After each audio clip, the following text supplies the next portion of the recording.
Hello, I'm Fredrick Joseph Pulham. Let me tell you my life story. I was born the 17th of March in 1859 in Norwich, England. My wife Laura Jane was born on the 5th of November 1865 in Burnham-on-Crouch, England. We were married the 9th of March in 1886 in Sapsite-on England. We lived on the outskirts of London, England, in the city of Ipswich, Suffolk, with our 4 sons Barrett Fredrick, Montague Arthur, Archibald, and Frank George. In December of 1898, my wife and I were baptized in the middle of the night in the River Gipping that ran by our home. Our baptisms were performed at night due to the extreme prejudice shown against the church. The townspeople would break up baptisms by throwing rocks and mud in an effort to spoil the affair. Satan at work.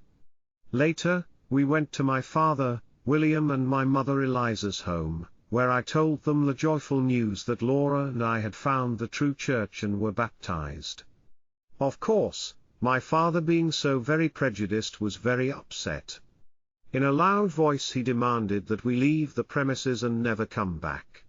As I went out the door, my father said, "We consider you a dead man, never to return," and he forbade my brothers and sisters from writing, speaking, or conferring with me again.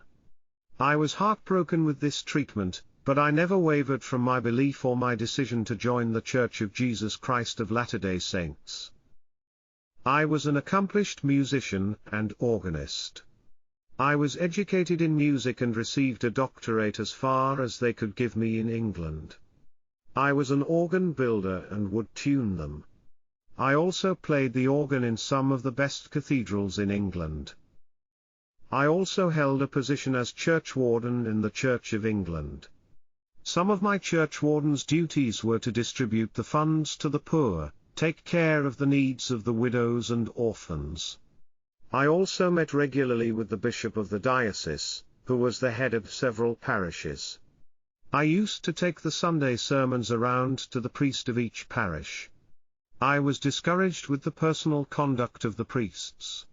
One day I went to the home of several priests, only to find they'd been drinking too much beer and were all intoxicated. This happened frequently, and I thought it was undignified and unworthy of church officials. This was one factor in my leaving the Church of England. When the bishop of the diocese learned that I had joined the Mormon Church, he promptly excommunicated me from the Church of England, and discharged me from playing the organ in any of the cathedrals. When the news of my excommunication became public, I was an outcast in all of the little townships and hamlets in the area. I had a hard time getting any work. Those were trying times and a financial hardship. I worked hard to find work because of the prejudices toward me because of me being a Mormon. During the 2 years after baptism, Laura's mother Jane Carter used to write to us and invite us to dinner. She was a very loving person and was the only relative that received our family with love, affection and respect regardless of being a Mormon. A special missionary friend, Elder West's family, was eager to help us in our dire needs. His family had a large farm and ranch in Mount Pleasant, Utah, and were willing to sponsor our family to America and settle on his farm. This was an answer to my prayers and an opportunity to go and live with the saints in Zion. When we bid Grandmother Carter and her son Willie farewell to leave England for America, we went in a little old tumble cart that Laura's brother Willie used to drive around the farm, hooked up to a wonderful horse. All the children were sitting in the tumble cart waiting to go to the train. They were all excited and couldn't understand why Laura and her mother were weeping. Why should they cry when we were going for a train ride? Of course, there was a deeper meaning to the farewell.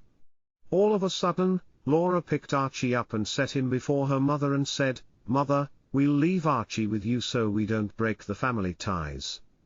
This was quite an emotional incident. It represented the great love and sacrifice that she was willing to give.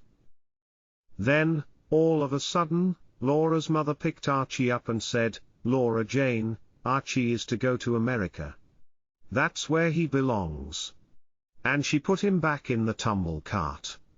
I believe this was not just happenstance, but Jane Barrett was inspired to say those words to my Laura. On June 20, 1900, when I was in my 42nd year and Laura Jane was in her 35th year, together with our 4 sons left our home in Ipswich, Suffolk, England.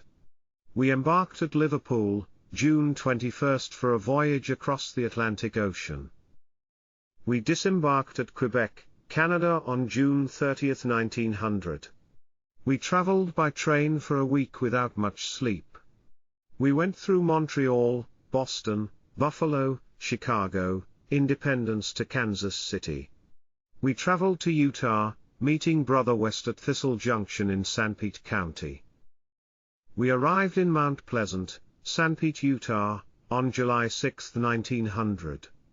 Dressed in our old world clothing, our family was easily identified with the boys dressed in shorts and with large white embroidered collars. We were soon completely happy in our new home.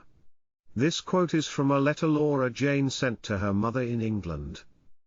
We are now comfortably settled in our new home. The West family has been very kind to us, have helped us in every way, both in giving us things for our home and food to eat. Last Sunday our recommends were read in meeting and we were accepted as members of the ward.